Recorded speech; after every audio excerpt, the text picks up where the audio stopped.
Coming in at number 4 is Home and Away. The Australian soap opera falls 2 spots in my rankings from October to November.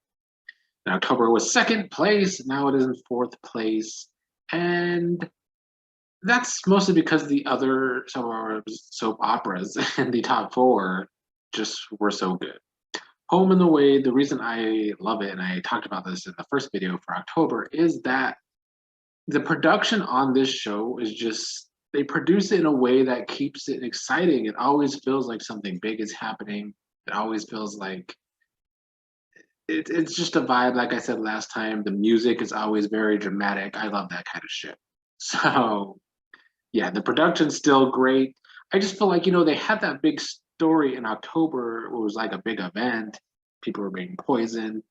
And then come in November, it's just kind of, you're not getting that much drama anymore. Plus, in November, it was the season finale. It will be on hiatus for at least a month or two now. I think it will come back in late January or early February. So that takes Home and Away out of the rankings coming next month. And we'll see what soap operas jump on the opportunity to, go ahead in my prestigious fucking ranking. So prestigious, I know. Anyway, let's talk a little bit about the storylines for Home and Away. This month, well, last month for November, it was Dean, who still has PTSD from his accident. He had to try and get behind a car again after his accident. So he was able to do that, but it turns out he might not ever be able to surf again. And of course, Dean blames Logan for not giving him the back operation. And Logan was getting it from all sides in November, the resident doctor, because as I talked about in October, we have Marilyn, who was having effects after the poisoning, where she had a total personality change. That continued, and Marilyn filed a complaint against Logan because he did not catch her effects on time. Now, it got worse because Irene was trying to get Logan to spy on Marilyn to, see how much her personality was changing. And in the end, they did convince Marilyn to finally get some help when she started to not be able to feel her legs. So we did have continuation in November from October with the poisoning, still with Marilyn's after effects. Now, we came off of October where Felicity and Tanya were captive by the crazy person, the crazy woman who, was doing the poisoning, Felicity's ex-friend.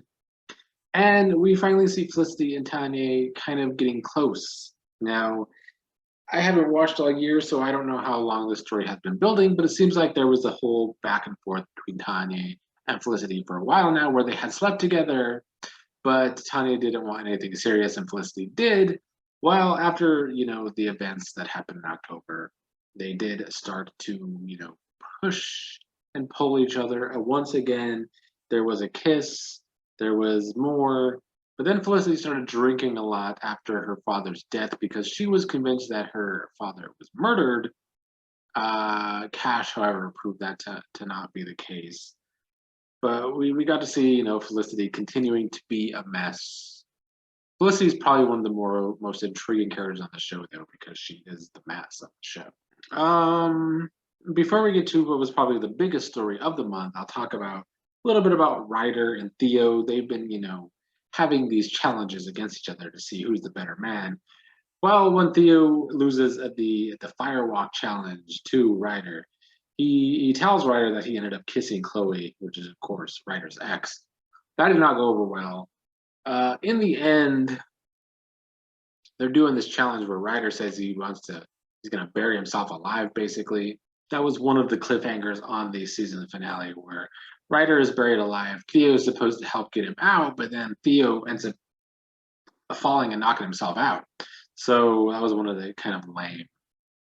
We'll get to the finale. The finale is one of the other reasons why Home and Away is just not quite as high for me this month. Another story was Rue needing a transplant. That was, of course, one of the other stories going into the finale. But the big story of the month of November was Chloe's father being back, Mia Chloe's mother is holding in the fact that Chloe was conceived by a sexual assault from Matthew. While with Matthew back in Chloe's life, Chloe trying to get close to Matthew, Matthew trying to get close to his daughter, that's causing a rift between Mia and her mother, and Mia and her mother's boyfriend Ari, and Ari ends up punching Matthew because Ari knows the history that happened and how Chloe was conceived. Eventually, Mia does have to tell Chloe that she was conceived via rape, which of course leads to problems between Matthew and Chloe. And then there's this at the finale. Well, before we get to that, I just want to say, Hollyoaks is doing the same kind of story, and Hollyoaks did it better. So, that was another reason why Home and Away can't be above Hollyoaks if Hollyoaks is doing a similar story, but Hollyoaks is doing it better, in my opinion.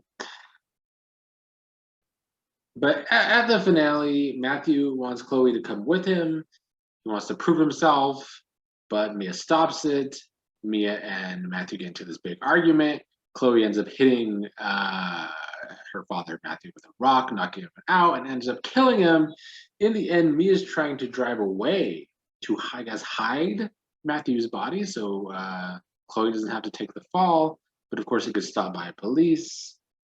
All in all, I just kind of found the season finale underwhelming, especially since Home and Away can build itself up to be so super dramatic. It was just underwhelming for me. But all in all, I still think Home and Away had another excellent month for November, and it's one of my 4 favorites. The top 4 are my 4 favorite soap operas right now. Not for the whole year, but definitely for the past few months, for sure. In October and November, the top 4 have been the best 4. But Home and Away is going on hiatus for a month, for at least 2 months, probably. I'm assuming December for sure, and then probably at least most of January. That's going to leave a hole in the ranking for other soap operas to get higher.